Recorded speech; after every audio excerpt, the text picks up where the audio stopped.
El sol de Chihuahua castigaba sin piedad la tierra reseca mientras Santiago Herrera guiaba su ganado hacia el arroyo Los Mezquites. A sus 43 años, había aprendido a leer las señales del desierto mejor que cualquier libro. El polvo que levantaban las reses formaba una nube dorada que se mezclaba con el cielo azul intenso de aquella tarde de octubre. Santiago era conocido en Villa Ahumada como El Callado. No por falta de educación, sabía leer y escribir, algo poco común entre los vaqueros, sino por elección propia. Las palabras, había aprendido, podían ser tan peligrosas como las balas en estos tiempos revueltos. El viento cambió de dirección trayendo consigo un olor que hizo que su yegua, Centella, relinchara nerviosa. Sangre. Santiago detuvo el ganado y escudriñó el horizonte. Entre los mezquites y los nopales, distinguió una figura pequeña que se tambaleaba. «Quédate aquí, muchacha», murmuró a su yegua mientras desmontaba, tomando su rifle Winchester por precaución. Al acercarse, vio que era un niño, no mayor de 12 años. Su camisa de manta estaba empapada en sangre por el costado izquierdo, y sus pies descalzos dejaban huellas rojas en la arena. Era Rarámuri, sin duda. Los rasgos finos, el cabello largo y negro, la piel bronceada por el sol de la sierra. El niño lo miró con ojos que mezclaban miedo y determinación. Intentó correr, pero sus piernas cedieron. «Tranquilo, chamaco», dijo Santiago, dejando el rifle en el suelo y levantando las manos. «No voy a lastimarte». El niño murmuró algo en Rarámuri. Santiago no entendió las palabras, pero reconoció el tono. «Advertencia». «¿Soldados?», preguntó Santiago en español, señalando la herida que parecía de bala. El niño asintió débilmente. En la distancia, Santiago escuchó el inconfundible sonido de cascos de caballos acercándose. Muchos caballos. Sin pensarlo dos veces, Santiago cargó al niño en sus brazos. Pesaba menos que un costal de frijoles. Lo subió a Centella y montó detrás de él, sosteniéndolo con firmeza. «Vamos, muchacha. A casa». La cabaña de Santiago estaba a 3 kilómetros, construida en un recodo del cañón donde los álamos proporcionaban sombra y el arroyo garantizaba agua todo el año. Era modesta pero sólida, adobe reforzado con vigas de pino, un corral para los caballos y un pequeño huerto que cuidaba con esmero. Una vez dentro, Santiago recostó al niño en su catre. La herida era fea pero no mortal, la bala había atravesado el costado sin tocar órganos vitales. Mientras servía agua y preparaba vendajes con tiras de una camisa vieja, el niño lo observaba en silencio. «Me llamo Santiago», dijo mientras limpiaba la herida. El niño hizo una mueca de dolor pero no gritó. «¿Y tú?» «Baquí», susurró el niño. «Baquí», repitió Santiago. «Buen nombre. Significa río, en tu lengua, ¿verdad?» El niño mostró sorpresa. Pocos mexicanos conocían palabras en Rarámuri. «Viví un tiempo en la sierra», explicó Santiago mientras aplicaba un cataplasma de gordolobo y sábila. «Los Rarámuri me enseñaron a sobrevivir cuando yo era joven y tonto». Afuera, los perros comenzaron a ladrar. Santiago se asomó por la ventana y vio una columna de polvo acercándose. Soldados federales, al menos 20. Su uniforme azul marino era inconfundible. «Escúchame bien, Baquí», dijo Santiago rápidamente. «Voy a esconderte. No hagas ruido, pase lo que pase». En el rincón de la cabaña había un viejo baúl donde Santiago guardaba cobijas y provisiones. Lo vació rápidamente e hizo señas al niño. Baquí entendió y se acurrucó dentro. Santiago lo cubrió con mantas y colocó encima unos costales de maíz. Los soldados llegaron en tropel, rodeando la cabaña. Su capitán, un hombre de bigote encerado y ojos fríos, desmontó con arrogancia. «Santiago Herrera». Santiago salió pausadamente, las manos visibles. «Capitán Mendoza», saludó con un leve movimiento de cabeza. «Buscamos a un salvaje. Un niño Rarámuri. Mató a 2 de mis hombres». Santiago arqueó una ceja. «Un niño mató a 2 soldados entrenados». La cara de Mendoza enrojeció. «Nos emboscaron. El mocoso escapó herido. Las huellas llevan hacia aquí. He estado con el ganado toda la tarde. No he visto a ningún niño». Mendoza lo estudió con desconfianza. «¿Me permite revisar su propiedad?» «Adelante. Pero le advierto que mis perros no son amigables con extraños». 2 soldados entraron a la cabaña mientras otros revisaban el corral y los alrededores. Santiago mantuvo la calma exterior, aunque su corazón latía con fuerza. Uno de los soldados pateó el baúl, pero al ver los costales encima, perdió interés. Nada, mi capitán, reportaron. Mendoza se acercó a Santiago hasta quedar a centímetros de su rostro. Si descubro que miente, Herrera, lo colgaré del mezquite más alto. Entendido, capitán. Los soldados se alejaron en una nube de polvo y maldiciones. Santiago esperó una hora completa antes de abrir el baúl. Baquí había perdido el conocimiento, pero respiraba. Esa noche, mientras el niño dormía con fiebre, Santiago veló su sueño. Preparó caldo de pollo con verduras del huerto y mantuvo compresas frías en la frente del muchacho. Baquí despertó al amanecer. Sus ojos buscaron los de Santiago con una mezcla de gratitud y confusión. ¿Por qué?, preguntó en español quebrado. Santiago sirvió el caldo en un tazón de barro. Come primero. Necesitas fuerza. Mientras Baquí comía despacio, Santiago finalmente respondió: hace 20 años, yo era un joven vaquero perdido en la sierra. Los rarámuri me salvaron cuando pude haber muerto. Me enseñaron que la vida es sagrada, que todos somos hijos de la misma tierra. Los soldados volverán, dijo Baquí. Probablemente. Mi gente, los escudos.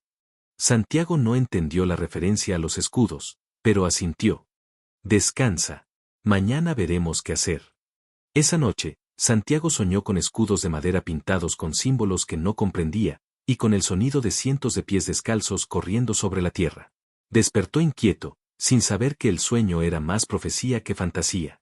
El segundo día amaneció con nubes grises que prometían la primera lluvia de la temporada. Santiago se levantó antes que el sol, como era su costumbre, y encontró a Baquí sentado junto a la ventana, observando el horizonte. No deberías moverte tanto, le advirtió Santiago mientras preparaba café de olla. Vienen, dijo Baquí simplemente. Los soldados. El niño negó con la cabeza. Mi gente. Pero también, peligro. Santiago había aprendido a confiar en los instintos de los rarámuri. Si el niño sentía peligro, era real. Mientras desayunaban tortillas con frijoles, Baquí comenzó a hablar, mezclando español con palabras en rarámuri. Mi padre es Iríame, jefe de guerra. Los soldados atacaron nuestro pueblo en la sierra. Querían nuestras tierras para la mina. Mi padre dijo no. Entonces. Su voz se quebró. No tienes que contarlo todo, dijo Santiago suavemente. Pero Baquí necesitaba hablar. Mataron a mi madre. A mis hermanas. Yo tomé el rifle de un soldado muerto. Disparé. Luego corrí. Santiago entendió. No era la primera vez que escuchaba historias así. La codicia por las tierras y minerales de la sierra había desatado una guerra no declarada contra los pueblos indígenas. Tu padre sabe dónde estás. Los corredores lo sabrán. Siempre saben. Los corredores. Santiago había oído hablar de ellos, mensajeros rarámuri capaces de correr distancias increíbles sin descanso, llevando noticias de pueblo en pueblo. A media mañana, mientras Santiago curaba la herida de Baquí, que mejoraba notablemente rápido, sus perros comenzaron a gruñir. Pero no era el ladrido agresivo de la llegada de los soldados. Era diferente, cauteloso. Una figura apareció en la loma. Un hombre rarámuri, descalzo y vestido con taparrabos y camisa de manta. Llevaba una banda roja en la frente y no portaba armas visibles. Se detuvo a 100 metros de la cabaña y esperó. Es Narárame, dijo Baquí con alivio. Corredor de mi padre. Santiago salió lentamente, las manos vacías. El corredor lo estudió con ojos que parecían ver más allá de la superficie. Santiago Herrera, dijo el corredor en español claro. El jefe Moré lo recuerda. Usted vivió con nosotros hace muchas lunas. Santiago se sorprendió. ¿Moré sigue vivo? Debe tener más de 80 inviernos. 84. Es el padre de mi jefe. Dice que usted tiene buen corazón. Por eso vengo en paz. ¿Vienes por el niño? Narárame asintió. Pero hay problema. Los soldados vigilan todos los caminos. Tienen exploradores mestizos que conocen nuestras rutas. Si movemos a Baquí ahora, lo atraparán. Puede quedarse el tiempo que necesite, ofreció Santiago. El corredor negó con la cabeza. Los soldados sospechan de usted. Volverán con más hombres. Y no solo soldados. Rurales también. Los rurales. Santiago sintió un escalofrío. Eran peores que los federales, mercenarios sin escrúpulos que cobraban por cabeza. ¿Qué propones? Mi jefe viene. Trae a los guerreros. Pero necesitamos tiempo. 3 días. ¿Cuántos guerreros? Narara me sonrió por primera vez. Suficientes. Antes de irse, el corredor entró a ver a Baki. Hablaron rápidamente en rarámuri. Santiago notó que Baki se veía aliviado pero también preocupado. ¿Qué te dijo?, preguntó Santiago cuando Narara me se fue. Que mi padre está vivo. Que viene por mí. Pero también. Baki dudó. ¿Qué? Que usted está en peligro por ayudarme. Mi padre no quiere que un inocente muera por nosotros. Santiago se sentó junto al niño. Escúchame bien, chamaco. En esta vida, un hombre tiene que decidir qué es lo correcto. No siempre es lo fácil o lo seguro. Pero es lo que te deja dormir en paz. Esa tarde, Santiago vio otra columna de polvo acercándose. Esta vez no eran soldados federales sino rurales, identificables por sus sombreros anchos y sus carabinas colgadas con descuido estudiado. Eran 6, liderados por un hombre que Santiago conocía de vista, Joaquín el Coyote Espinosa, famoso por su crueldad y su habilidad para rastrear. Don Santiago, saludó el Coyote con falsa cordialidad. ¿Qué tal el ganado? Bien, gracias. Me dicen que tuvo visita de los federales ayer. Así es. El Coyote desmontó y se acercó al abrevadero para dejar beber a su caballo. Sus hombres se dispersaron, rodeando sutilmente la propiedad. Buscan a un indio. Un chamaco peligroso. Hay buena recompensa. No he visto a ningún niño. ¡Qué raro! El Coyote se quitó el sombrero y se limpió el sudor. Porque mis perros siguieron un rastro de sangre hasta aquí cerca. Luego se pierde. Como por magia. El desierto juega trucos. Sí, claro. El Coyote caminó hacia la cabaña. ¿Le importa si echo un vistazo? Por si el chamaco se coló sin que usted se diera cuenta. Santiago sabía que negarse sería firmar su sentencia. Adelante. Esta vez había escondido a Baki en el pozo seco detrás de la cabaña, cubierto con tablas y paja. El Coyote y 2 de sus hombres registraron todo minuciosamente. Voltearon el colchón, vaciaron los costales, hasta miraron dentro de la estufa. Nada, gruñó uno de los rurales. El Coyote se acercó a Santiago. Usted es listo, don Santiago. Pero yo soy paciente. Voy a acampar cerca. Si ese chamaco está por aquí, tarde o temprano cometerá un error. Después de que se fueron, Santiago esperó hasta el anochecer para sacar a Baki del pozo. El niño tiritaba pero no se quejó. Lo siento, dijo Santiago. No fue cómodo. He estado en peores lugares, respondió Baki con una madurez impropia de su edad. Esa noche no durmieron. Santiago mantuvo su rifle cargado y los perros sueltos. Podía ver las fogatas de los rurales a medio kilómetro. El cerco se cerraba. Don Santiago, dijo Baki en la oscuridad. Si me entregan, tal vez lo dejen en paz. No digas tonterías. Mi padre dice que a veces el sacrificio de uno salva a muchos. Tu padre también viene a buscarte, ¿no? Entonces esperaremos. Al amanecer del tercer día, Santiago vio algo que lo dejó sin aliento. En las lomas circundantes, apenas visibles entre los matorrales y las rocas, había figuras. Decenas de ellas. Los guerreros rarámuri habían llegado, silenciosos como sombras. Y cada uno llevaba un escudo. El amanecer del tercer día pintó el cielo de Chihuahua con tonos rojizos que presagiaban cambio. Santiago no había dormido, vigilando las fogatas de los rurales que parpadeaban como ojos malignos en la distancia. Baki dormitaba inquieto, la fiebre había cedido pero los sueños lo atormentaban. Fue entonces cuando Santiago los vio claramente por primera vez. Los guerreros rarámuri habían tomado posiciones durante la noche, inmóviles entre las rocas y los mezquites. Pero no era su presencia lo que le quitó el aliento, sino lo que portaban, escudos circulares de madera, cada uno pintado con diseños intrincados en rojo, negro y blanco. Los babúrame, susurró Baki, que se había despertado y miraba por la ventana. Los portadores de escudos. Nunca había visto a los rarámuri usar escudos, comentó Santiago. Es antigua tradición. Solo en tiempos de gran necesidad. Mi padre. La voz del niño se llenó de orgullo y temor. Mi padre los convocó. Un movimiento en el corral alertó a Santiago. Alguien había entrado sin que los perros ladraran. Se asomó cauteloso y vio a un hombre de unos 40 años, complexión fuerte y ojos que ardían con determinación controlada. Vestía como los otros guerreros pero portaba un escudo más grande, con el diseño de un águila devorando una serpiente. Soy Mauricio Morales, dijo el hombre en español, jefe de guerra de los Rarámuri de la Sierra. Vengo por mi hijo. Santiago salió lentamente. Es un honor. Su hijo está adentro, recuperándose. Mauricio estudió a Santiago con la misma intensidad con que un águila estudia el terreno. Mi padre, Moré, habló de usted. Dijo que era un hombre que entendía el valor de la palabra dada. Su padre me salvó la vida una vez. Y ahora usted salva la de mi hijo. El círculo se completa. Mauricio señaló hacia donde estaban los rurales. Pero el peligro no ha pasado. Son 6 rurales. Vi al menos 30 de sus guerreros. Mauricio sonrió tristemente. No son 30. Son 100.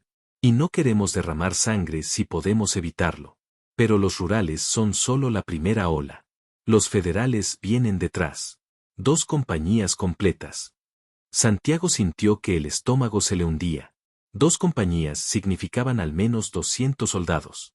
Tenemos un plan, continuó Mauricio. Pero necesitamos su ayuda. ¿Qué necesitan? Tiempo. Y su palabra. Antes de que Santiago pudiera preguntar más, Baquí salió de la cabaña, moviéndose con cuidado. Al ver a su padre, sus ojos se llenaron de lágrimas que se negó a derramar. Tetá, dijo simplemente. Mauricio abrazó a su hijo con cuidado, murmurando palabras en rarámuri. Luego lo examinó, revisando la herida con manos expertas. Lo cuidó bien, dijo a Santiago. La herida sanará sin dejar marca grave. Don Santiago me salvó, dijo Baquí. Los soldados querían. Lo sé, hijo. Los corredores me contaron todo. Mauricio se volvió hacia Santiago. Ahora escuche el plan. Durante la siguiente hora, mientras el sol subía y calentaba el desierto, Mauricio explicó. Los Rarámuri no querían guerra abierta. Sabían que aunque pudieran vencer esta batalla, vendrían más soldados. En cambio, habían ideado algo diferente. Los escudos cuentan una historia, explicó Mauricio. Cada diseño es un mensaje. Juntos, forman una petición, un tratado pintado en madera y color. Santiago estaba fascinado. Un tratado. Pedimos solo lo que es nuestro, las tierras de la sierra, el derecho a vivir como nuestros ancestros. A cambio, ofrecemos paz y comercio. Los escudos lo dicen en un lenguaje que hasta los generales en Ciudad de México entenderán, si se los presenta correctamente. ¿Y cómo piensan presentarlos? Ahí es donde usted entra, don Santiago. Usted sabe leer y escribir. Tiene respeto entre los mexicanos. Si usted lleva nuestro mensaje. Santiago entendió. Querían un intermediario, alguien que pudiera tender un puente entre 2 mundos. Los rurales no me dejarán salir, señaló. De eso nos encargamos nosotros. Como si fuera una señal, se escuchó un disparo en la distancia. Los rurales se habían levantado y miraban nerviosos hacia las lomas. Uno de ellos había disparado contra una sombra. El coyote Espinosa galopó hasta la cabaña, seguido por sus hombres. Herrera, salga. Santiago salió con calma. Mauricio y Baquí se quedaron dentro. ¿Qué pasa, Espinosa? Estamos rodeados de indios. Usted los trajo. Yo no traje a nadie. Esta es mi tierra. El coyote iba a responder cuando se detuvo en seco. En la cima de cada loma circundante, un guerrero rarámuri se había puesto de pie, sosteniendo su escudo en alto. El sol de la mañana hacía brillar los colores, creando un espectáculo impresionante y aterrador. Madre de Dios, murmuró uno de los rurales. Son cientos, dijo otro. Santiago contó rápidamente. No eran cientos, pero la forma en que estaban posicionados, la disciplina con que se movían, daba esa impresión. Era guerra psicológica en su máxima expresión. Un guerrero bajó corriendo de la loma más cercana. Corría con la gracia de un venado, su escudo moviéndose rítmicamente. Se detuvo a 20 metros de los rurales y clavó una lanza en el suelo. Atada a ella había una bolsa de cuero. Mensaje, dijo en español con fuerte acento. Luego corrió de vuelta a su posición. El coyote miró la bolsa con sospecha. Puede ser una trampa. No es su estilo, dijo Santiago. Si quisiera matarnos, ya estaríamos muertos. Uno de los rurales recogió la bolsa y la abrió. Contenía pepitas de oro. Oro puro de la sierra. Es una oferta, explicó Santiago, entendiendo el gesto. Pueden irse ricos o quedarse y pelear contra 100 guerreros en su terreno. El coyote lo miró con furia. Usted está con ellos. Estoy con la paz. Es diferente. Los rurales conferenciaron entre ellos. El oro era tentador, y la perspectiva de enfrentar a tantos rarámuri en terreno montañoso era suicida. Pero el coyote tenía su reputación que mantener. Nos vamos, decidió finalmente. Pero esto no termina aquí, Herrera. Los federales vienen. Y no se compran con oro. Los rurales se alejaron al galope, sin duda para encontrarse con las columnas federales y advertirles. Cuando el polvo se asentó, Mauricio salió de la cabaña. Primera parte completada. Ahora viene lo difícil. Los guerreros bajaron de las lomas, convergiendo en la cabaña. Santiago nunca había visto tal reunión. Cada escudo era único, contando su parte de la historia colectiva. Algunos mostraban la creación del mundo según los rarámuri, otros la llegada de los españoles, otros las promesas rotas y las tierras robadas. Es hermoso, dijo Santiago, admirando la narrativa visual. Es nuestra verdad, respondió Mauricio. Ahora necesitamos que alguien la escuche. Un corredor llegó jadeando. Habló rápidamente con Mauricio, quien frunció el ceño. Los federales se dividieron. Una compañía viene por el cañón, la otra por el paso del norte. Estarán aquí al anochecer. Entonces no hay tiempo para negociar, dijo Santiago. Siempre hay tiempo, respondió Mauricio. Pero a veces hay que crearlo. Los rarámuri comenzaron a moverse con propósito. Algunos tomaron posiciones defensivas, otros preparaban algo que Santiago no lograba identificar. Baqui, a pesar de su herida, insistió en ayudar. ¿Qué hacen?, preguntó Santiago. Preparamos el bicubá, explicó Baqui. La danza de los escudos. Si las palabras no funcionan, tal vez el espíritu hable. Santiago no entendía completamente, pero confiaba. Mientras el sol alcanzaba su cenit, se preparó para lo que vendría. Escribió una carta larga, detallando todo lo que había visto y oído, explicando la propuesta rarámuri en términos que los oficiales mexicanos pudieran entender. Si algo me pasa, le dijo a Mauricio, asegúrese de que esta carta llegue a las autoridades correctas. Nada le pasará, aseguró el jefe. Los que protegen a nuestros hijos son sagrados. Pero Santiago vio en sus ojos la misma incertidumbre que sentía él. Al atardecer, cuando las dos columnas de soldados aparecieron en el horizonte, convergiendo hacia la cabaña, Santiago supo que las próximas horas decidirían mucho más que su propio destino. Los escudos estaban listos para hablar. La pregunta era, ¿alguien escucharía? El sol se hundía tras las montañas tiñendo el cielo de sangre cuando las dos columnas federales completaron su maniobra de pinza. Santiago observó desde su cabaña cómo 200 soldados tomaban posiciones, sus bayonetas brillando como dientes de metal en la luz moribunda del día. Al frente venía el general Sebastián Orozco, un hombre de 60 años con más cicatrices que medallas, conocido por su dureza pero también por su pragmatismo. Santiago lo había visto una vez en Villa Ahumada, y recordaba su mirada calculadora. Los rarámuri no se habían movido de sus posiciones. Permanecían como estatuas entre las rocas, sus escudos formando un mosaico de color contra el paisaje árido. La tensión era palpable, como la calma antes de una tormenta del desierto. El general Orozco detuvo su caballo a 50 metros de la cabaña. Santiago Herrera. Sé que está ahí. Salga con las manos en alto.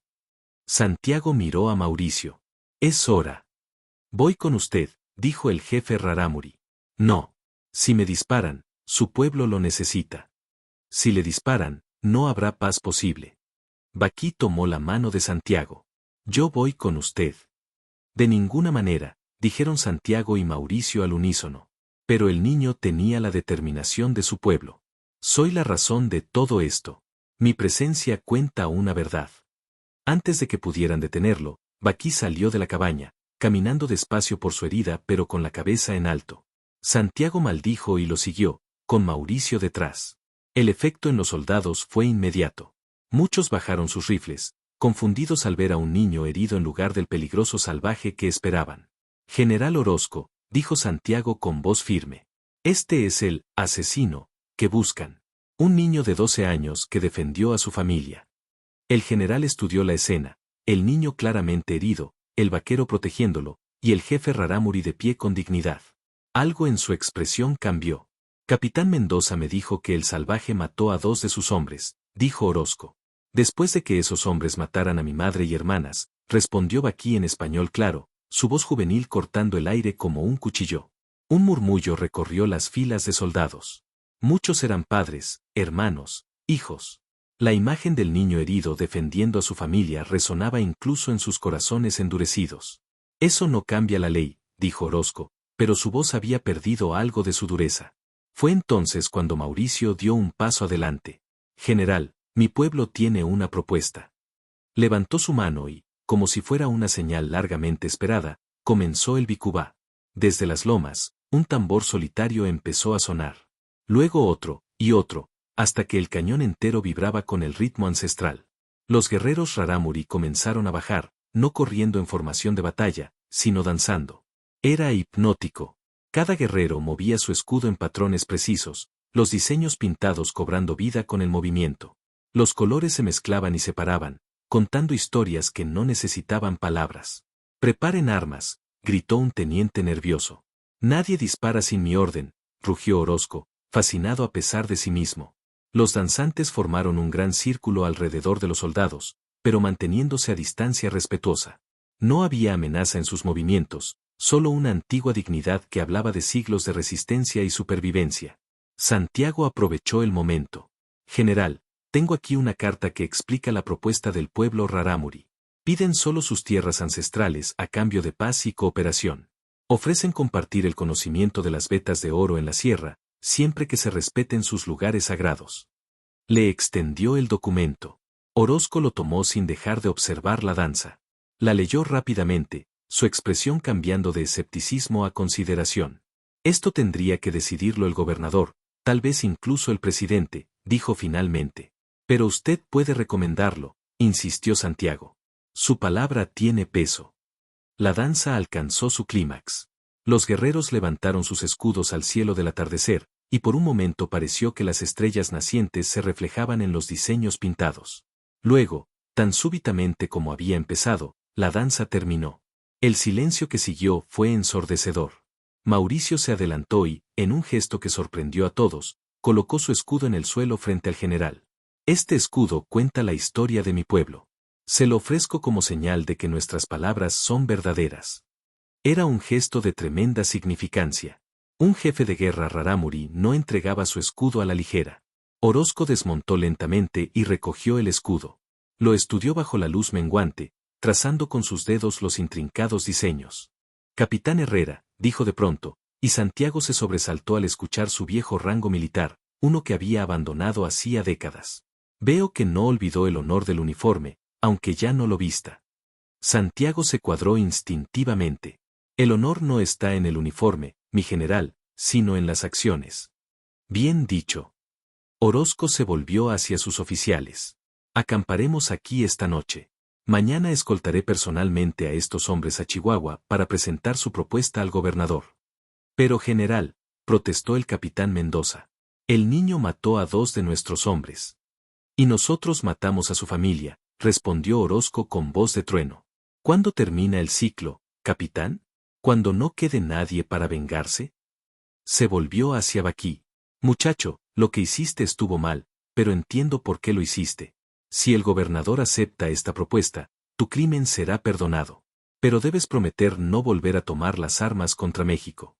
Baquí miró a su padre, quien asintió levemente. «Lo prometo, señor».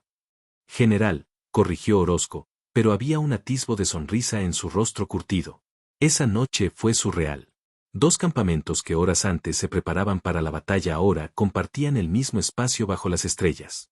Los soldados observaban con curiosidad respetuosa mientras los rarámuri preparaban su comida tradicional. Algunos intercambiaron tabaco por pinole. Las barreras, aunque no desaparecidas, comenzaban a agrietarse. Santiago se sentó con Mauricio y Baquí alrededor de una pequeña fogata. El niño se había dormido contra el hombro de su padre, agotado por los eventos del día. «Cree que funcionará», dijo Mauricio. No era una pregunta. El general Orozco es un hombre duro pero justo. Si él apoya la propuesta, tiene posibilidades. ¿Y si no? Santiago miró las estrellas. «Entonces al menos lo intentamos. A veces, Eso es todo lo que un hombre puede hacer. Mi padre tenía razón sobre usted, dijo Mauricio. Entiende que la verdadera fuerza no está en las armas, sino en tender puentes. Al amanecer, comenzó la extraña procesión. Los guerreros Rarámuri formaron dos líneas, sus escudos creando un corredor de color. Por el centro caminaron Mauricio, Baquí y Santiago, seguidos por el general Orozco y una escolta de honor. Era un espectáculo que nadie en Chihuahua olvidaría. El día que los escudos hablaron, por primera vez en décadas, alguien escuchó. 3 meses después, Santiago recibió una carta en su cabaña. La propuesta había sido aceptada con modificaciones. Los Rarámuri mantendrían sus tierras principales en la sierra. A cambio, permitirían prospectos mineros limitados en ciertas áreas, con parte de las ganancias destinadas a escuelas y clínicas para las comunidades indígenas. No era perfecto, pero era un comienzo. Baquí lo visitaba a menudo, ya completamente recuperado. El niño había empezado a aprender a leer y escribir en español, decidido a ser un puente entre su pueblo y México, como Santiago había sido un puente para él. Una tarde, mientras compartían café y miraban el atardecer sobre el desierto, Baquí preguntó, ¿se arrepiente de haberse involucrado? Santiago pensó en los días de miedo, en el riesgo que había corrido, en cómo su vida tranquila había sido trastornada. Luego pensó en el niño herido que había salvado, en la danza de los escudos, en la posibilidad de paz que habían ayudado a crear. Nunca, respondió con certeza. Un hombre debe poder mirarse al espejo cada mañana. Gracias a ti, yo puedo. El sol se puso tras las montañas, pintando el cielo con los mismos colores que decoraban los escudos Rarámuri. En algún lugar de la sierra, esos escudos colgaban ahora en lugares de honor, recordando el día en que la verdad danzó y la justicia, aunque imperfecta, prevaleció. Y en una modesta cabaña de adobe en Chihuahua, un viejo vaquero y un joven Rarámuri compartían el silencio cómodo de quienes han enfrentado la tormenta juntos y han emergido, si no indemnes, al menos íntegros. La historia de Santiago y Baquí se convirtió en leyenda en ambos lados de la división cultural. Un recordatorio de que, a veces, todo lo que se necesita para cambiar el curso de la historia es un acto de compasión, un niño valiente y un hombre dispuesto a hacer lo correcto, sin importar el costo. Los escudos habían hablado. Y su mensaje resonaría por generaciones.